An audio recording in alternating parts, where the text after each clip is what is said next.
അസ്സലാമു അലൈക്കും. എല്ലാവർക്കും സുഖമല്ലേ? നമ്മളും അൽഹംദുലില്ലാ അങ്ങനെ ഇരിക്കണു. പിന്നെ പറയുകയാണെങ്കിൽ കുറേ പറയാനുണ്ട്. പക്ഷേ നമ്മളെല്ലാവരും മറുപടി പറയാൻ നിന്നാൽ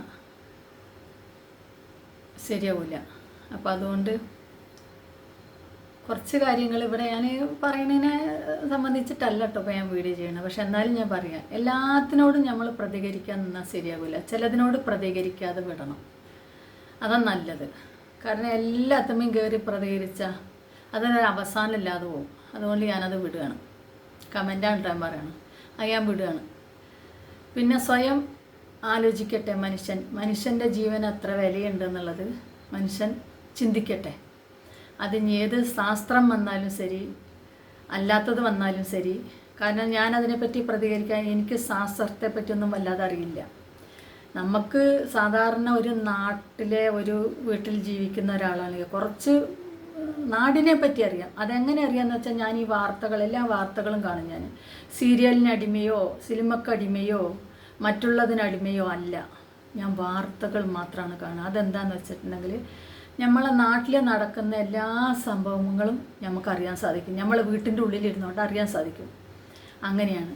പിന്നെ കുറച്ചൊക്കെ സോഷ്യൽ വർക്ക് ഞാൻ ചെയ്തിരുന്ന ആളാണ്. കാരണം അതും കൂടെ വേണമല്ലോ പറയുക. സോഷ്യൽ വർക്ക് ചെയ്തിരുന്ന ആളാണ്. പക്ഷേ ഇപ്പോൾ ഒക്കെ ഒതുക്കി വീട്ടിലിരിക്കുകയാണ്. അൽഹംദുലില്ലാ, വലിയ കുഴപ്പമില്ലാതെ അങ്ങനെ പോകുന്നുണ്ട്. അപ്പോൾ കുറച്ചൊക്കെ നമുക്കറിയാം. ഒരു മനുഷ്യൻ്റെ ജീവൻ എത്ര വിലയുണ്ട് എന്നുള്ളത് മനസ്സിലാക്കാനുള്ള ബുദ്ധി എനിക്കുണ്ട്. അത് ശാസ്ത്രത്തിൽ കൂടെ എങ്ങനെയാണ് മനസ്സിലാക്കുക എന്നൊന്നും എനിക്കറിയില്ല. കാരണം നമ്മൾ ഓടി വന്ന ഒരു അപകടം പറ്റിയാൽ പെട്ടെന്ന് ഒരു ആംബുലൻസ് വിളിക്കുക, അല്ലെങ്കിൽ ഒരു വണ്ടി വിളിച്ച് ആസ്പത്രി കൊണ്ടുപോയി രക്ഷപ്പെടുത്തുക. പരമാവധി അതിന് മാത്രം ശ്രമിക്കും. അത് മാത്രമേ എനിക്കറിയുള്ളൂ. അതിൻ്റെ അപ്പുറത്തേക്ക് ശാസ്ത്രത്തിൽ കൂടെ അതെങ്ങനെ രക്ഷപ്പെടുത്താം എന്നുള്ളതൊന്നും എനിക്കറിയില്ല. കാരണം എനിക്ക് വിദ്യാഭ്യാസം കുറവാണ്. ഭൗതികമായും അല്ലാതെയും മതപരമായും ഉള്ള വിദ്യാഭ്യാസമൊക്കെ എനിക്ക് കുറവാണ്. അതുകൊണ്ട് അതിനോടൊന്നും ഞാൻ പ്രതികരിക്കാൻ നിൽക്കുന്നില്ല. അപ്പോൾ ഞാൻ പറഞ്ഞു വരുന്നത് എന്താണെന്ന് വെച്ചെങ്കിൽ, ഒരു മനുഷ്യൻ്റെ ജീവൻ്റെ വില, നമ്മളെ കേരളത്തിൽ ഒരാളൊരു തെറ്റ് ചെയ്താൽ അത് തെറ്റിനനുസരിച്ച ശിക്ഷകൾ കൊടുക്കണമല്ലോ. അവർ ആ തെറ്റ് മനസ്സിലാക്കി അത് വീണ്ടും ആവർത്തിക്കാതിരിക്കണമെങ്കിൽ തെറ്റിനനുസരിച്ച കടുപ്പമുള്ള, ചെറിയ തെറ്റ് ചെയ്ത ചെറിയ ശിക്ഷ, വലിയ തെറ്റ് ചെയ്താൽ വലിയ ശിക്ഷ, അതുണ്ടോ നമ്മുടെ കേരളത്തിൽ? എനിക്ക് തോന്നുന്നില്ല. കാരണം ഒരു പോലീസുകാർ 5 തലക്ക് ചുറ്റിക്കൊണ്ട് തല്ലിക്കൊന്നിട്ട് കൊണ്ടുപോകുമ്പോഴും വട്ടത്തിൽ നിന്നിട്ടും അതിൻ്റെ സുരക്ഷയെ നോക്കണം. ഓല നിയമമാണ്, അല്ല എന്ന് പറയുന്നില്ല. പക്ഷെ നമ്മളെപ്പോലുള്ള ആൾക്കാരെ കയ്യിലൊക്കെ അവനെ കിട്ടിക്കഴിഞ്ഞിട്ടുണ്ടെങ്കിൽ എന്ത് ചെയ്യും? നമ്മൾ മറ്റുള്ളത് നമ്മളെ പേരിൽ കേസ് വരും. മറ്റുള്ളതൊന്നും നമ്മളെ ചെറുപ്പക്കാരാലോചിക്കില്ല.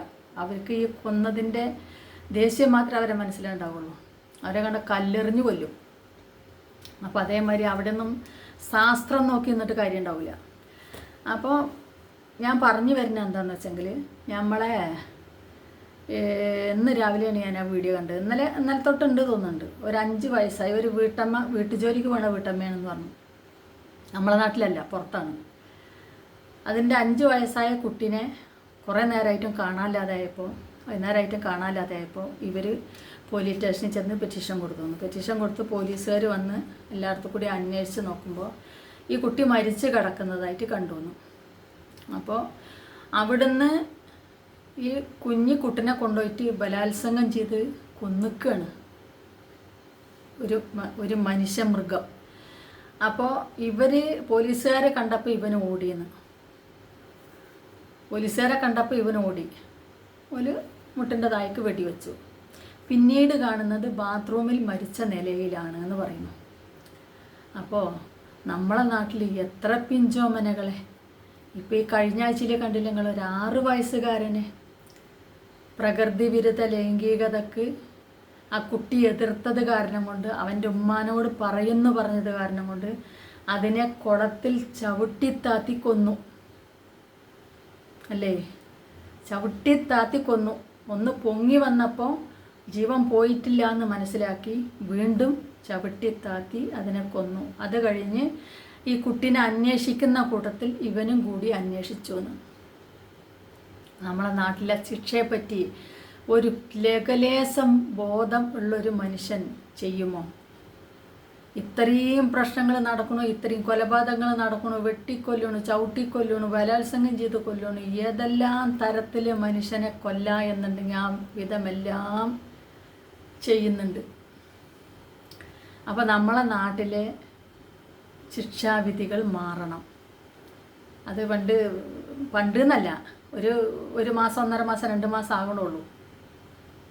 നമ്മളെ ഷഹബാൻ സ്കൂളിൽ തല്ലിച്ചതച്ച് അതിനെ ബൈക്കിൽ ഇരുത്തി അതിൻ്റെ കുടിയെ കൊണ്ടാക്കിയിട്ട് അവർക്ക് പരീക്ഷ എഴുതാനുള്ള സൗകര്യം ചെയ്തു കൊടുത്ത നിയമം അല്ലേ? അതിൽ ആ ടീച്ചർ നല്ല അന്തസ്സായിട്ട് വിളിച്ച് പറയുന്നുണ്ട്. എന്തെന്നറിയോ, ഒരു കോപ്പി അടിക്കാൻ 10ാം ക്ലാസ്സിൽ ഒരു കോപ്പി അടിക്കാൻ വേണ്ടി ഒരു കുട്ടി ഒരു പേപ്പർ പോക്കറ്റിൽ വെച്ച് നിന്നാൽ 3 കൊല്ലത്തെ പരീക്ഷ അവന് മുടക്കുന്നു. പക്ഷേ ഒന്നിനെ കൊന്നിട്ട് പോയപ്പോഴും ഇവർക്കെല്ലാം പരീക്ഷ എഴുതാനുള്ള സൗകര്യം ചെയ്തു കൊടുക്കുക. അപ്പോൾ നമ്മളെ നാട്ടിൽ തെറ്റിനനുസരിച്ചുള്ള ശിക്ഷാവിധി ഉണ്ടെങ്കിൽ ഈ തരത്തിൽ ഒരു അതിക്രമങ്ങൾ ജനങ്ങൾ ചെയ്യുമോ? ഒന്നിനെ കൊന്നെന്ന് പറഞ്ഞാൽ അവിടെ പിടിക്കണു, രണ്ടാമത്തെ കൊന്നെന്ന് പറഞ്ഞാൽ ഇപ്പുറത്ത് പിടിക്കണു. വെറും കൊലപാതകം, MDMA, കഞ്ചാവ്, കള്ള്, ഇത് മാത്രമാണ് ഇന്ന് നമ്മളെ കേരളത്തിൽ നടക്കുന്നത്. അപ്പോൾ നമ്മളെ നാട്ടിലുള്ള നിയമം ശിക്ഷാവിധി ശരിയല്ല എന്ന് തന്നെയാണ് തോന്നുന്നത്. കാരണം ഒരു തെറ്റ് ചെയ്തു തന്നിട്ട് വീണ്ടും പുറത്തിറങ്ങി ചെയ്യാണ്. അപ്പോൾ അവനനുസരിച്ചുള്ളത് അവിടെ കിട്ടണുള്ളൂ. കാരണം പോയാൽ നല്ല ബിരിയാണി കിട്ടും, മന്തി കിട്ടും, ആഴ്ചയിൽ ചെക്കപ്പ് കിട്ടും, ഡ്രസ്സ് കിട്ടും, എന്തൊക്കെ വേണോ അതൊക്കെ കിട്ടും. എല്ലാ സൗകര്യങ്ങളും എല്ലായിടത്തും ഉണ്ട്. അപ്പോൾ അതുകൊണ്ട് അവർക്ക് വീണ്ടും ചെയ്താലും പ്രശ്നമില്ല എന്ന് പറയുന്നു. അപ്പോൾ ഈ വീഡിയോ ഇത്രയൊക്കെയുള്ളൂ. അസ്സലാമു അലൈക്കും. എനിക്കും എൻ്റെ കുടുംബത്തിനും നിങ്ങൾക്കെല്ലാവർക്കും, എൻ്റെ വീഡിയോ കാണുന്ന എല്ലാവർക്കും ഈമാനും ആഫിയത്തും ദീർഘായുസ്സും ഉണ്ടാകട്ടെ. നമ്മൾക്ക് മരണസമയത്ത് അള്ളാഹു ഈമാനോടെ മരിപ്പിക്കട്ടെ എന്ന് ദുആ ചെയ്തുകൊണ്ട് അസ്സലാമു അലൈക്കും. അടുത്ത വീഡിയോയിൽ കാണാം.